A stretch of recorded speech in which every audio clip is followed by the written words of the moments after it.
SF 영화 속 레이저 무기, 미국군 이젠 실전 배치. 미래 무기를 언급할 때 빠지지 않고 등장하는 것이 있다. 레이저 빔이다. SF 영화 스타워즈처럼 레이저 빔을 발사해 적을 쓰러뜨리는 광선총과 전투기는 공상과학 영화에서 빼놓을 수 없는 존재다. 스타워즈가 개봉한 1970년대 레이저 빔 무기는 먼 미래의 이야기였다. 손에 잡히는 기술이라기보다는 그저 언젠가는 나오겠지라고 기대하는 수준이었다. 오히려 구현이 어려운 기술이기에 동심과 상상력을 자극하기도 했다. 산타클로스처럼 말이다. 하지만 현실은 동심을 지켜주지 않는다. 기술은 냉혹할 만큼 빠르게 발전했다. 인간은 이미 레이저 빔을 무기화하는 기술은 개발했다. 소형화와 고출력을 내는 성능 고도화를 진행, 실전 배치를 앞두고 있다. 레이저 무기와 친숙해지려면 원리부터 살펴봐야 한다. 레이저 정의는 전자기파의 유도 방출에 의한 빛의 증폭이다.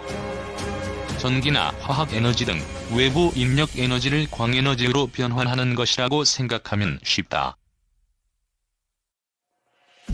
레이저 장치는 세 가지 핵심 구성 요소가 존재한다. 첫째, 레이저 매질이다. 전기나 화학 에너지 등 외부 자극을 받아 빛을 유도 방출한다. 이 레이저 매질의 에너지를 공급하는 게 두 번째 펌핑원이다. 마지막 세 번째는 방출된 빛을 증폭시켜 레이저 빔을 발생하는 공증기다. 반사경으로 구성되어 있다. 레이저 무기는 레이저 장치에서 발생한 레이저 빔의 직진성과 높은 에너지 밀도를 활용한다. 빛의 속도로 적을 타격하기 때문에 기존 미사일보다 교전 시간을 줄일 수 있다. 특히 방어용에 적합한데 적이 쏜 미사일을 타격하는데 소요되는 시간이 짧다. 같은 미사일로 미사일을 요격하려면 그만큼 많은 시간이 걸린다. 비용도 저렴하다. 인근 지역에서 미사일 쏠 경우 같은 미사일로 요격하는 방식으로 방어할 수 있다.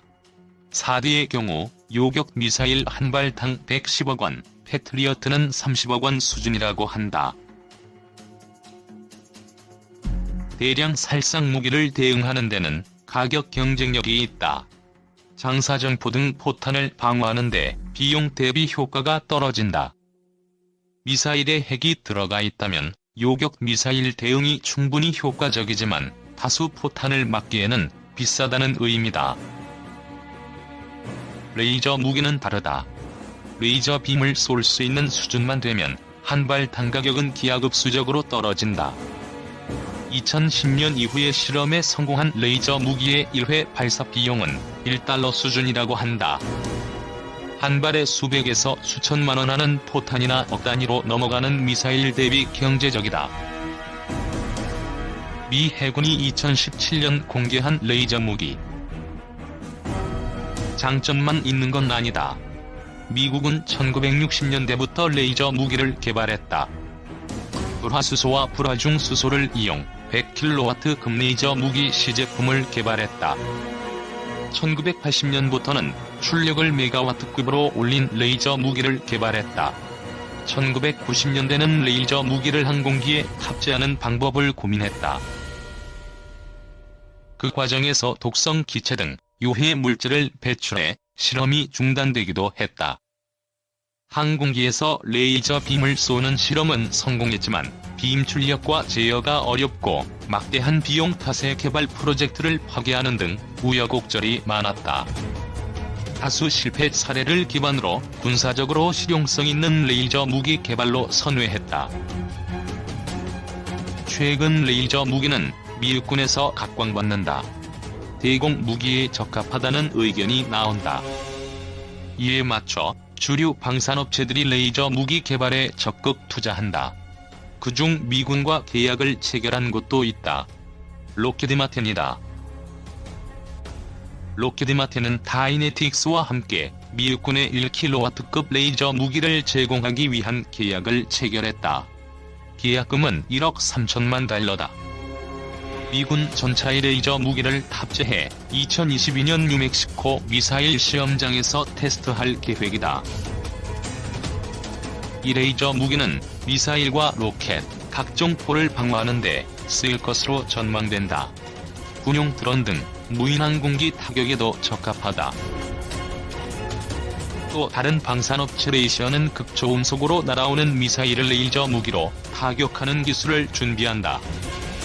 극초음속은 음속 5배 또는 9 이상, 즉 마하 5 이상을 의미한다. 엄청난 속도로 미사일 조준 및 타격이 쉽지 않다. 핵이라도 실려 있으면 피해가 극심하다. 레이션이 제시한 극초음속 미사일 타격 미사일 무기 개념.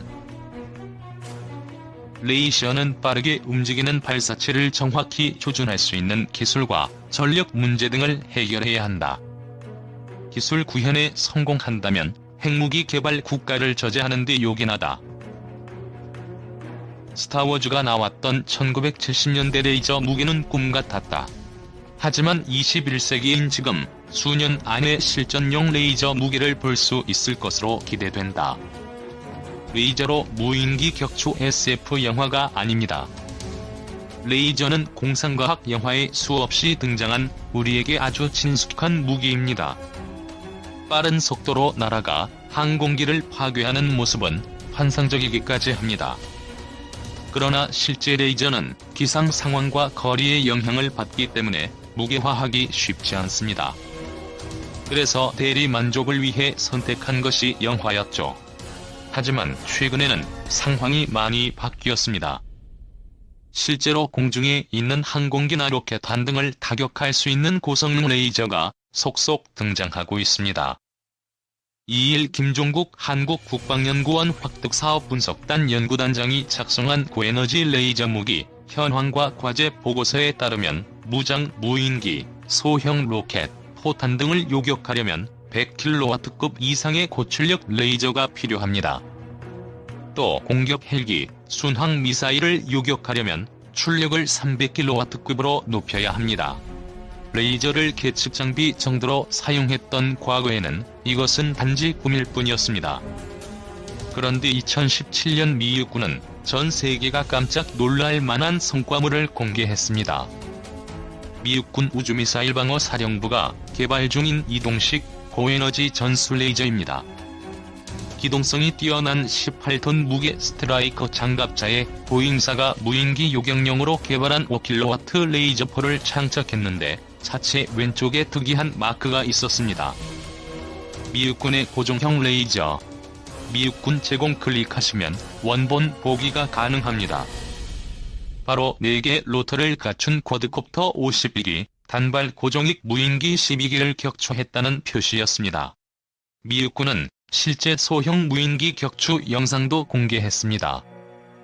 무인기 취약 부위인 뒤쪽 날개를 불태워 요격하는 방식이었는데 실험에서도 큰 어려움 없이 무인기의 화재를 일으켰습니다.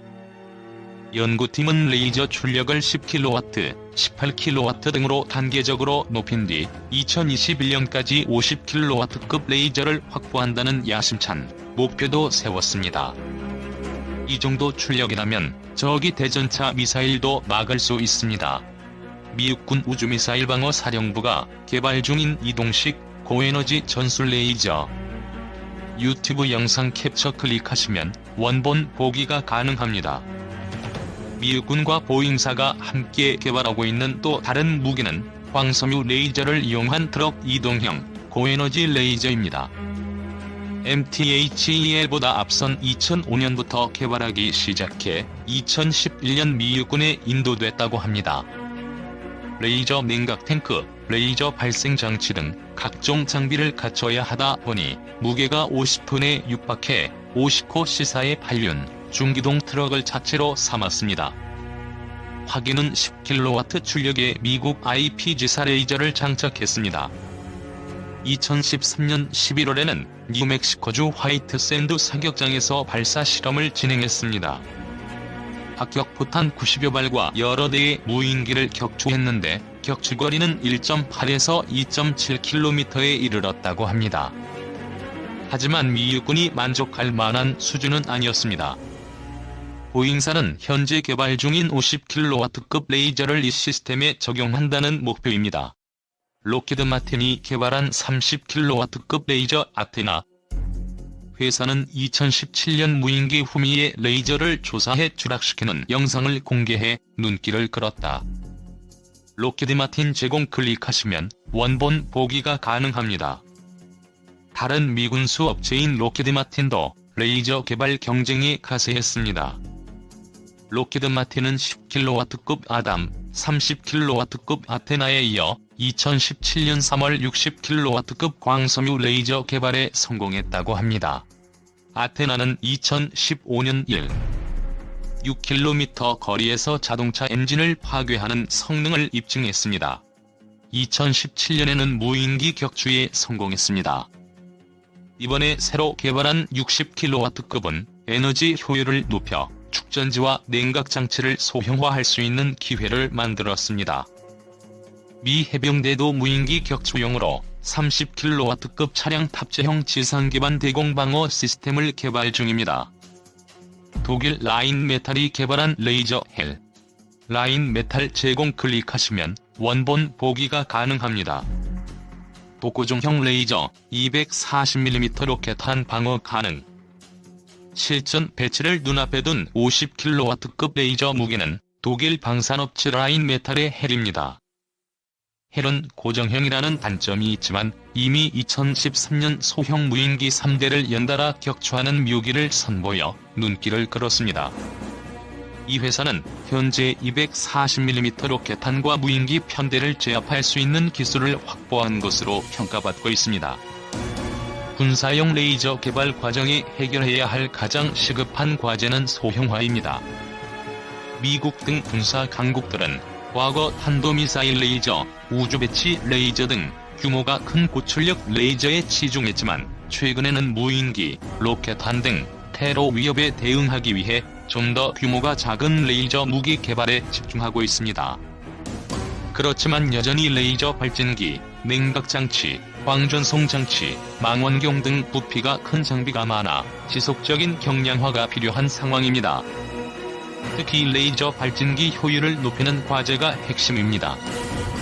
김 단장은 레이저 발진기 효율은 전체 전원 출력이 레이저로 전환되는 비율을 의미하는데 현재까지 록히드 마틴사 레이저의 43%가 최고 수준이라며 최근 연구를 진행하고 있는 고효율 히토류 레이저, 알카리 레이저 등 새로운 고효율 레이저가 개발되면 상당한 진전이 있을 것이라고 내다봤습니다.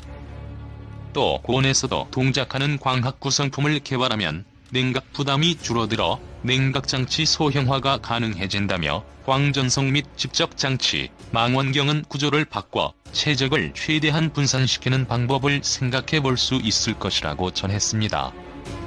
우리 정부도 최근 레이저 무기 개발을 선언했습니다.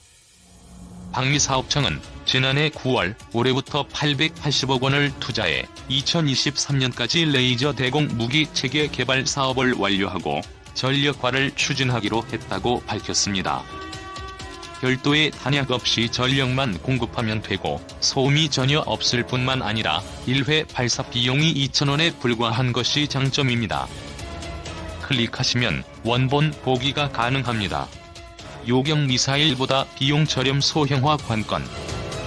개발만 완료하면 한 발이 수억 원에 이를 정도로 고가인 요격 미사일보다 비용 효율성이 훨씬 높다는 겁니다.